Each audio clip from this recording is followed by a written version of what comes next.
자, 우리 이제 앞으로 한동안은 사도신경에 대해서 우리가 좀 자세히 그렇게 하나하나 공부하고 살펴보는 그런 시간들을 가지려고 합니다. 그래서 제가 연초에 한번 말씀드린 것처럼 올 한해는 사도신경 특히 나누고 또 소아시아 7교회 보냈던 그 요한계시록의 내용들도 한번 살펴보고 그런 시간들을 가지겠다고 했는데 이제는 이제 사도신경에 대해서 뭐 몇 주가 걸릴지는 모르겠지만은 하여튼 나누도록 하겠습니다. 물론 중간에 뭐 우리 앞으로 이제 한 달 정도만 있으면 또 종려주일 있고 부활주일 있고 그래서 절기 때는 절기 설교를 하겠지만은 그 외의 시간에 뭐 정말 뭐 나라에 뭐 이상한 일이 터지거나 그래서 꼭 전해야 될 말씀이 있지 않는 이상은 가급적 사도신경에 대해서 계속 쭉 이어서 그렇게 살펴보도록 하겠습니다. 자, 우리 이 사도신경 공부만 잘해도요, 신학의 기본 뼈대가 다 여기 다 들어있기 때문에, 특히 신학 공부나 뭐 이렇게 뭐 조직신학이라든지 이런 거에 대해서 좀 관심이 있고 그런 분들은 사실 사도신경만 잘 배워도요, 신학교 가서 뭐 쓸데없는 복잡한 거 막 다 배울 필요 없습니다. 그거는 목사들이나 그런 거 하면 되고, 이 사도신경의 내용만 알아도 뭐 어지간한 뭐 그 성경에 기초 신학이 여기 다 들어있고 우리 신앙의 핵심이 사도신경에 다 녹아 들어있기 때문에 특별히 좀 성경에 대해서 좀 이렇게 구체적으로 알고 싶고 신학의 뼈대에 대해서 알고 싶은 분들은 이 사도신경 강의 앞으로 쭉 놓치지 말고 제가 또 유튜브에 다 올려놓으니까 좀 쭉 들으셔가지고 이걸 좀 잘 알아둘 필요가 반드시 있습니다. 그래서 우리에게도 굉장히 유익한 시간들이 될 거예요. 왜냐하면 아까도 제가 말씀 전에 잠깐 기도드렸지만은 많은 사람들이 무언가를 믿는데 우리 생명과 구원과 관련된 바른 것을 믿고 신앙 고백하는 게 그것이 우리의 하나님께서 우리에게 원하시는 신앙이지 아무거나 믿는다고 다 신앙이 아니잖아요. 뭐 돌 앞에 가서 절하고 부처 앞에 가서 절하고 뭐 다른 이상한 사이비 믿는 사람들도 있고 한데 그 무엇인가 아무거나 뭐 열심히 믿는다고 중요한 게 아니고 뭘 믿느냐가 첫 번째예요. 그 다음에 또 얼마나 잘 믿느냐가 중요한 거지. 올바른 걸 믿지 않는데 잘 믿으면 잘 믿을수록 그건 그 사람에게 더 위험한 게 되는 거예요. 첫 번째는 바른 것을 알아야 되고 바른 것을 얼마나 잘 믿는 건 그 다음 문제예요. 물론 이게 둘 다 필요한데 굳이 순서를 따지자면 그렇다는 겁니다. 자, 제가 이렇게 교회 사역을 오래 했어요. 부교육자 생활도 거의 뭐 굉장히 오래 하고 했는데 15년 넘게 부교육자 생활을 하고 했는데 많은 사람들하고 뭐 크고 작은 교회 또 이런저런 모임에서 많은 예배를 인도해 봤습니다. 근데 이 사도신경을 외우는 사람들의 뭐 특히 가까이서 예배 드리거나 작은 뭐 예배 모임을 인도하거나 하면은 이 사도신경 외우는 소리가 다 들리잖아요. 막 정말 큰 교회에 가지고 막 강단이 저 멀리 떨어져 있고 이러지 않는 이상은 바로 코앞에서 성도들이 사도신경을 외우는 소리가 다 들리잖아요. 그런데 그 많은 성도들 중에 제가 정말로 저 사람은 지금 온 마음을 다해서 자기의 신앙 고백을 정말 저기 담아서 신앙 고백을 하고 있다. 그렇게 느껴본 사람이 별로 없어요. 여러분 이제 예배 전에도 저도 늘 말씀하고 다른 교회에서도 말하지만은 우리 예배 순서에 사도신경 있을 때 뭐라고 말합니까? 다 같이 사도신경으로 뭐 하겠다 그래요? 신앙 고백 드리시겠습니다. 그러잖아요. 말 그대로 사도신경은 뭐예요? 신앙 고백을 누구에게? 하나님 앞에 내가 올려드리는 거예요. 근데 사도신경 아까 제가 말했던 것처럼 사람들하고 사도신경을 외우면요 누가 빨리 외우나 뭐 경쟁 난 것처럼 뭐 전도가 다 천지를 만들면 어떤 사람은 좀 다른 사람들하고 속도를 맞춰가면서 좀 그렇게 할 필요도 있는데 막 혼자 빨리 외우려고 막 그러고 또 어떤 사람은 아유 사도신경 저 맨날 예배 때마다 외우는 거 빨리 외우고 치우지 목사 저거는 왜 저렇게 천천히 외우나 짜증 섞인 막 그런 막 그게 느껴져요. 막 그런 식으로 막 남들이야 뭐 천천히 하든 말든 막 빨리 외우려고 막 짜증이 섞여가지고 사도신경 외우는 사람도 정말로 있어요. 막 그 사도신경 외우는데 빨리 이거 외우고 치우지 왜 하나 이런 식으로 아니 정말 제가 그걸 느껴본 적이 있다니까요. 막 빨리 끝내고 싶어가지고 막 그러는데 그 외에 또 많은 사람들은 그냥 아무 생각 없이 외워요. 그냥 늘 교회에서 어렸을 때부터 해왔으니까 그냥 아무 생각 없이 사도신경을 줄줄줄 외우는데 그게 아니에요. 사도신경은 그냥 우리가 아무 생각 없이 늘 해왔던 걸 그냥 외우고 읊조리는 게 뭐 중연부라듯이 그냥 내뱉는 게 아무 생각 없이 내뱉는 게 아니고 거기 내 마음을 담아서 내가 하나님 이러이러한 것을 내가 하나님 앞에서 믿습니다. 하나님 앞에 고백 드리는 거예요. 근데 우리가 하나님 앞에 내 신앙을 온 마음을 다해서 고백하면서 막 빨리 외우려고 빨리 해치우려고 짜증스럽게 그렇게 하는 게 말이나 되겠습니까? 제가 이런저런 주일학교 학생들을 가르치고 또 부서가 바뀔 때마다 항상 어느 정도 제가 뭐 늘 그 새로운 부서나 이런 거 맡게 되면 제일 먼저 성도들한테 가르치는 게 예배에 대해서, 제 첫 설교는 항상 예배가 뭔지에 대해서 가르치고 그 다음에 조금 복음에 대해서 가르치고 난 다음에는 사도신경에 대해서도 제가 항상 가르칩니다. 근데 제가 뭐 주일학교 때마다 사도신경을 가르치면은 학생들도 그렇고 선생님들도 그렇고 종종 그런 말을 해요. 아, 그전에는 사도신경 아무 생각 없이 외웠는데, 아유, 그런 뜻을 알고 나니까 사도신경에 담긴 뜻을 알고 외우니까, 아유, 사도신경도 외우면서 정말로 그 은혜가 되고, 내가 뭘 믿는지도 알게 되고, 이렇게 잘 되었다고 그렇게 하는 말을 제가 종종 학생들로부터도 듣고 선생님들로부터도 듣고 그렇게 했어요. 그래서 오늘 이 사도신경에 대해서 앞으로 우리 주일학교 때는 뭐 오랜 시간을 할애 못해가지고 짧게 했는데, 이제는 우리 이 사도신경에 대해서 한 내용도 좀 더 자세히 알아보고 그렇게 살펴보는 시간들을 가지니까 이게 좀 유익한 시간이 될 거예요. 그래서 잘 들어보시기를 바랍니다. 자, 우리 사도신경은요, 뭐 어떤 전에 내려오는 전생에 의하면은 사도들이 앉아가지고 돌아가면서 한마디씩 정해가지고 이 사도신경이 완성되었다, 그렇게 누가 전성으로 카더라 통신을 통해서 그렇게 말하는 사람이 있는데, 그거는 별로 근거가 없는 것 같아요. 왜냐하면 이 사도들이 우리 뭐 알다시피 신약 성경 여러 서신서들도 남겼고 그 신약 성경 연대가 다양하거든요. 그런데 이 사도신경에 대한 언급이라든지 힌트가 전혀 없어요. 그래서 그거는 뭐 크게 근거가 없는 말인 것 같고, 일반적으로 이 사도신경이 만들어진 배경을 알게 되면은 우리가 사도신경이 왜 이 교회 내에서 이렇게 만들어지고 우리가 예배 전마다 이걸 왜 외우는지 알게 될 겁니다. 자, 사도신경은 말 그대로 사도신경, 한자 그대로 보면요, 사도, 믿을 신, 그리고 경문할 때 경자에서 사도들이 전해준 복음을 믿는 경문의 내용, 뭐 그런 뜻이라고 뭐 굳이 해석하면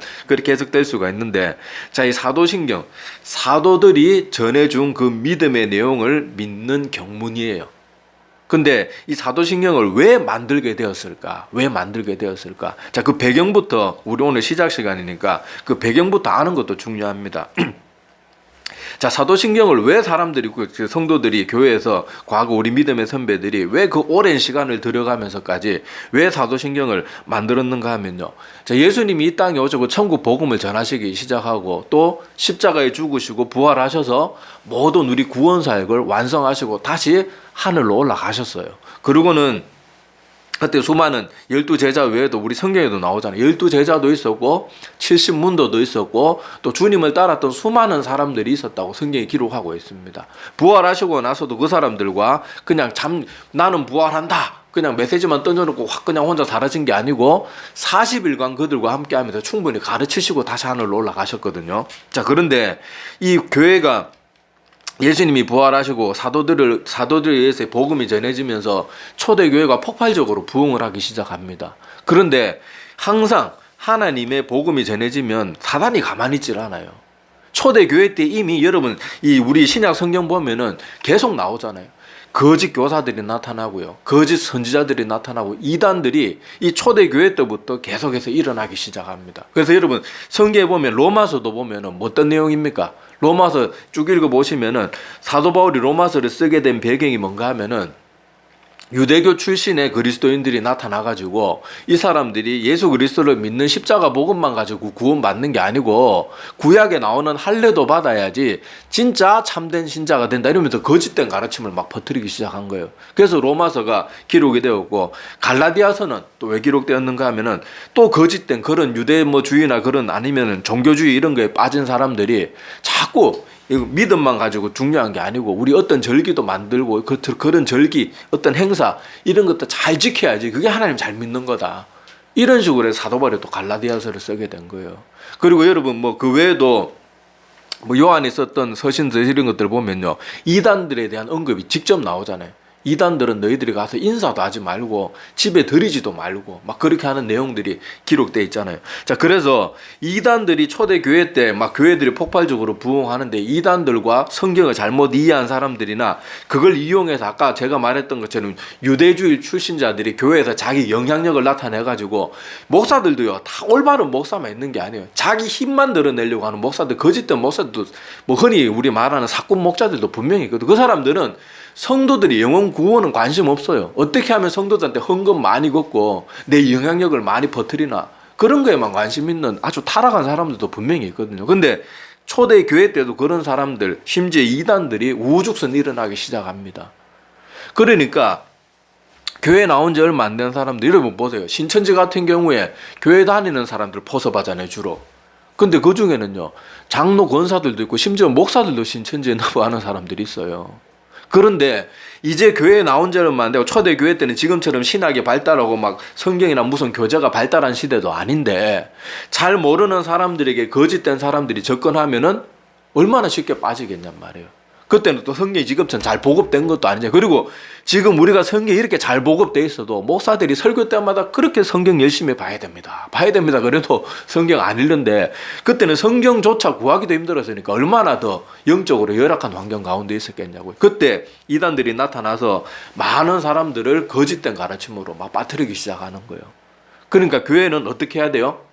진리를 지켜야 되는 거예요.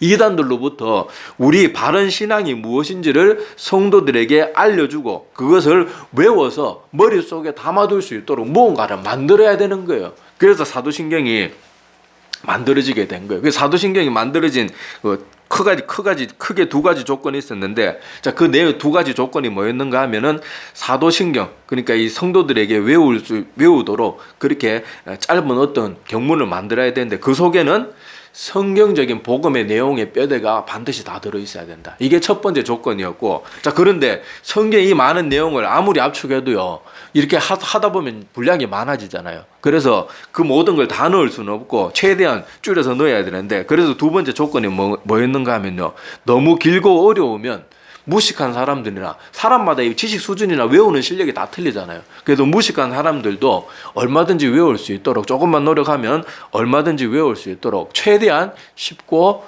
간결해야 된다. 그 두 가지 조건이 뭐라 그랬어요? 성경의 올바른 진리의 핵심적인 내용은 다 들어가야 되고, 그렇지만은 너무 길어서는 안 되고, 머리가 좀 나쁜 사람이나 그런 사람들도 조금만 노력하면 다 외울 수 있는 정도의 분량으로 성경의 내용을 압축해서 넣으려고 하니까 얼마나 힘들었겠어요. 얼마나 힘들었겠어요. 그래서 사도신경이 오랜 시간 계속 수정 작업을 거칩니다. 그래가지고 이미 초대교회 때부터 사도신경의 뼈대는 이미 완성이 되었는데 그 세부 내용이나 이런 것들이 쭉쭉쭉쭉 계속 뭐 교회 회의를 거치고, 요 부분은 조금 수정해야 되겠다, 요 부분은 조금 고쳐야 되겠다, 이렇게 계속해서 다듬어져 가지고 우리 현대에 우리가 외우고 있는 이 사도신경과 비슷한 그런 형태로 정착된 것은 이 500년 전, 그러니까 종교개혁이 막 일어나던 그 시절 되어서야 우리가 지금 외우고 있는 사도신경이 지금의 형태로 그렇게 완성이 되었습니다. 물론 아주 약간의 수정들은 있긴 있었어요. 자, 그렇게 사도신경은 이미 초대교회 때 이미 뼈대는 완성되었고, 오랜 시간 우리 믿음의 선배들이 이 많은 성도들이 거짓된 그런 잘못된 가르침에 빠지지 않도록 하기 위해서 수많은 믿음의 선배들이 열심히 노력하고, 또 교회들이 모여가지고 회의를 거치고 수많은 노력을 해가지고 완성된 게 이 사도신경이라는 거, 이거를 꼭 기억해야 됩니다. 이 배경을 잘 알아야지 사도신경이 얼마나 소중한 것인지를 알고, 아까도 말했다시피 사도신경은 이단들을 대적하고 거짓된 가르침들로부터 우리를 지키기 위해서 성도들 머릿속에 반드시 담아둬야 되는 아주 중요한 내용을 그냥 압축하고 엑기스만 뽑고 또 뽑아가지고 그렇게 만들어 놓은 것이 이 사도신경이라는 것을 여러분들이 꼭 기억해야 됩니다. 이 사도신경을 만든 사람들은요, 이 초대교회와 우리 기독교 교회에서 있어서 훌륭한 우리 믿음의 선배들이 여기에 얼마나 열심히 노력하고, 또 이 사도신경의 신앙의 고백을 지키기 위해서 우리 믿음의 선배들이 얼마나 많은 피를 흘리고 얼마나 많은 고난을 당했는지 모릅니다. 그래서 우리 사도신경을 이런 배경에 의해서 만들어졌다는 거, 이것을 꼭 기억하고 사도신경이 얼마나 중요한지를 우리가 마음에 새겨두시기를 바랍니다. 자, 먼저 사도신경의 배경은 이렇고요. 자, 사도신경의 내용 우리가 한번 보면은, 사도신경은 시작도 그렇고 끝도 그렇고 믿습니다로 시작해서 믿습니다로 끝나요. 자, 우리 사도신경 맨 처음이 뭡니까? 전능하사 천지를 만드신 하나님 아버지를 뭐라고요? 내가 믿사오며. 그리고 끝은 어떻게 끝납니까? 영원히 사는 것을 네, 그렇게 끝나죠. 자, 그러니까 말 그대로 사도신경은 내가 이러한 것을 믿습니다. 그것이 사도신경이거든요. 자, 그래서 여기 우리 믿습니다. 그리고 두 번째 문장에 그 외아들 우리 주 예수 그리스도를 믿습니다. 그리고 끝에도 믿습니다로 끝나고 중간에 또 믿는다는 말이 나오는데 자, 우리 신앙의 모든 시작은 뭐로 시작돼요? 믿음으로 시작됩니다. 믿음으로 시작되고 믿음으로 유지되는 게 우리 신앙이에요. 자, 제가 그 주부에 찾아두었지만 이거 안 봐도 다 아는 성경 구절입니다. 자, 요한복음 1장 12절과 요한복음 3장 16절 한번 보시기 바랍니다. 자, 그러면 거기에 나옵니다. 자, 요한복음 1장 12절에 영접하는 자 곧 그 이름을 믿는 자들에게는 하나님의 자녀가 되는 권세를 주셨으니. 자, 이게 보니까 하나님의 자녀가 되기 위해서 우리가 해야 될 건 뭐예요? 그 이름을 믿으면 되는 거예요. 자, 요한복음 3장 16절도 자, 하나님이 세상을 이처럼 사랑하사 독생자를 주셨으니 이는 그를 뭐하는 자마다요?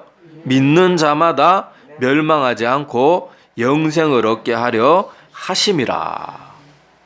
자, 다 보니까 우리 믿음의 우리 신앙의 시작이 뭐예요? 믿음으로 시작되는 거예요. 믿음으로. 그런데 아무거나 믿는 게 아니고, 자, 요한복음 1장 12절에는 그 이름인데 그 이름은 누구의 이름을 말하겠어요? 예수 그리스도를 말하겠죠. 자, 그 이름을 믿는 자. 그러니까 믿긴 믿는데 뭘 믿는지를, 어느 대상을 믿는지를 알아야 되는 거예요. 자, 그리고 요한복음 3장 16절에도 그 앞에 부연 설명까지 있죠. 하나님이 세상을 너무너무 사랑하셨고 얼마나 사랑하셨는지 자기 하나뿐인 아들 독생자까지 주셨는데 이것을, 이 내용들을 믿는 자마다 멸망하지 않고 영생을 얻게 하려 하심이라. 여기도 우리가 무엇을 믿는지에 대해서 분명히 언급하고 있어요. 자, 오늘 본문 말씀으로 돌아가 봅시다. 자, 우리 오늘 읽은 본문 말씀 마태복음 16장 13절 이하의 내용에 보면, 자, 여기 많은 사람들이 사도신경이고 신앙 고백이 바로 이 성경 구절에서 그 근원을 찾는 사람들이 많은데, 자, 여기 보면 예수님이 제자들에게 사람들이 자신에 대해서 누구라고 말하더냐 묻는 장면이 나옵니다. 자, 그래서 사람들은 뭐라고 말하는가 하면, 사람들이 말하기를 예수님은 이미 죽었던 세례 요한이 다시 살아난 그런 존재라고 말하기도 하고, 또 어떤 사람들은 구약의 엘리야와 같은 그런 훌륭한 선지자들 중에 한 명이 아닌가, 사람들은 그렇게 말하기도 합니다. 그렇게 보고를 했어요. 그러니까 예수님이 그러면 너희는 나를 누구라고 하느냐 그렇게 제자들에게 물으니까, 자, 오늘 제자들 중에 늘 나서기 좋아하는 수제자였던 베드로가 딱 나타나가지고, 자, 16절, 오늘 마태복음 16장 16절 한번 우리 같이 한번 읽어보겠습니다. 자, 시몬 베드로가 대답하여 이르되 주는 그리스도시요 하나님의 아들이시니이다. 자, 이렇게 말씀을 드리니까, 자, 그 다음에 예수님이 이 말씀을 듣고 굉장히 흡족해 하셨어요. 자, 그리고 17절 이하의 내용들 보면 이렇게 예수님이 말합니다. 예수께서 대답하여 이르시되 바요나 시몬아 내가 복이 있도다. 자, 이 말을 보니까 예수님이 베드로의 신앙 고백을 어떻게 여겼다는 거예요? 굉장히 기쁘고 흡족하게 여기셨다는 걸 알 수 있죠. 자, 이를 내게 알게 하니는 혈육이 아니요 하늘에 계신 내 아버지시니라. 자, 신앙 고백은 사도 베드로가 했지만은 이 신앙 고백도 결국 누가 주어야 되는 걸 알 수 있어요? 하나님 깨닫게 해주셔야 되는 거예요. 자, 그러면서 예수님께서 18절에 보면은 베드로가 이렇게 귀한 신앙 고백을 한 그 신앙 고백 위에 주님께서 큰 약속을 주십니다. 자, 18절도 우리 한번 같이 한번 읽어보겠습니다. 자, 시작. 또 내가 내게 이르노니 내 교회를 세우리니 음부의 권세가 이기지 못하리라. 아멘. 자, 베드로라는 베드로 이름 뜻이 이 바위거든요. 바위. 제 사촌 이름이 김석입니다. 석.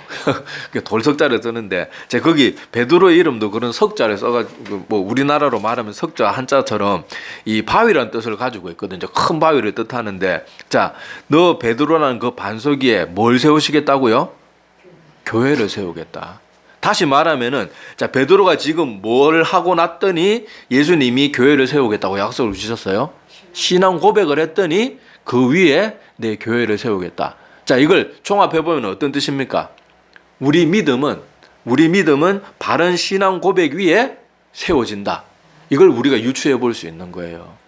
그러니까 우리가 바른 신앙을 고백을 드려야 교회가 세워지듯이 우리 믿음의 신앙인들도 바른 신앙 고백이 있어야 바른 성도가 되는 바른 그리스도인이 되고, 오늘 요한복음 1장 12절과 요한복음 3장 16절에도 말하는 것처럼 무엇을 믿는지를 바르게 알고 고백해야, 그래야 참된 신앙인, 참된 그리스도인이 된다는 것을 알 수가 있습니다. 자, 그래서 우리 신앙은 바로 이 믿음에서 시작되고, 믿음은 바른 신앙 고백을 전제로 한다는 것을 꼭 기억해야 돼요. 제가 아까 처음에 말씀드린 것처럼요, 세상에는 많은 사람들이 많은 것을 믿고 삽니다. 이런저런 신념들이 있고요, 이단 사이비 믿는 사람들도 있고, 말도 안 되는 이상한 거 믿는, 심지어 저 유럽이나 미국에 가면 사탄주의자들, 사탄을 믿고 따르는 사람들이 있어요. 막 얼굴에 문신하고 이상하게 해가지고.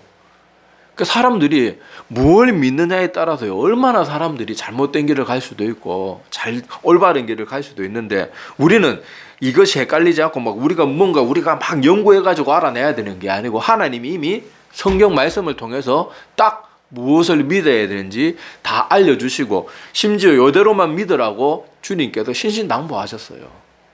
너희들 막 이것저것 막 연구하고 뭔가 만들어내서 어떻게 하면 더 잘 믿을까, 그런 거 너희들이 만들어내라고 하지 않으셨어요.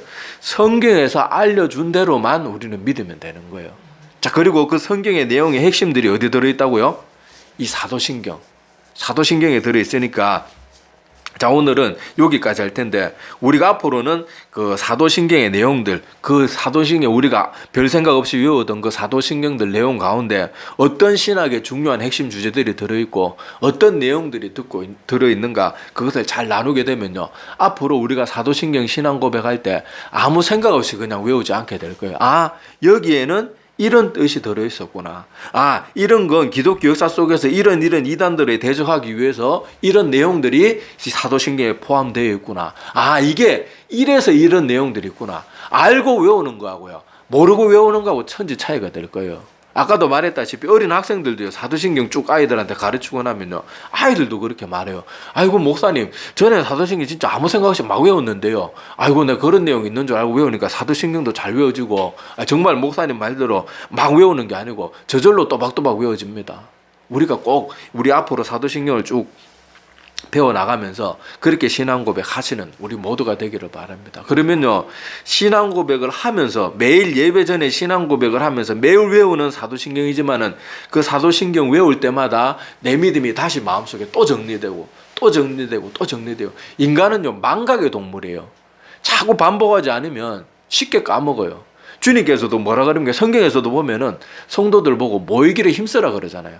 자꾸 모여서 하나님에 대해서 나누고 또 말씀 나누고, 주님께서 이 땅에서도 성찬식 같은 걸 만드셔가지고 너희가 포도주와 떡을 뗄 때마다 나를 기념하라. 왜 그랬겠어요? 또 구약에도 보면 하나님께서 이런저런 절기들을 만들어가지고 주님 앞에 나올 수 있는 그 특별한 시간들을 왜 만드셨겠어요?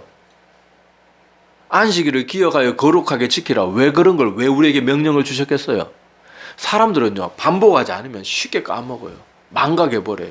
그러니까 사도신경의 내용들을 우리가 잘 공부하면요, 아까도 말씀드린 것처럼 사도신경 외울 때마다 다시 신앙의 뼈대들이 자꾸 정리되고 그래서 또 감사하고, 이전과는 다른 그런 신앙의 고백이 될 줄로 압니다. 그래서 오늘 앞으로는 사도신경 우리가 쭉 배울 텐데, 이 사도신경을 통해서 우리가 무엇을 믿고 무엇을 고백하는지를 바르게 알아서 우리가 거짓된 가르침과 대적할 수도 있고 분별해낼 줄도 알고, 또 신앙 고백을 드리면서도 날마다 참된 신앙 고백이 우리 가운데 우러나오는 우리 모두가 되기를 소망합니다. 예, 기도드리겠습니다.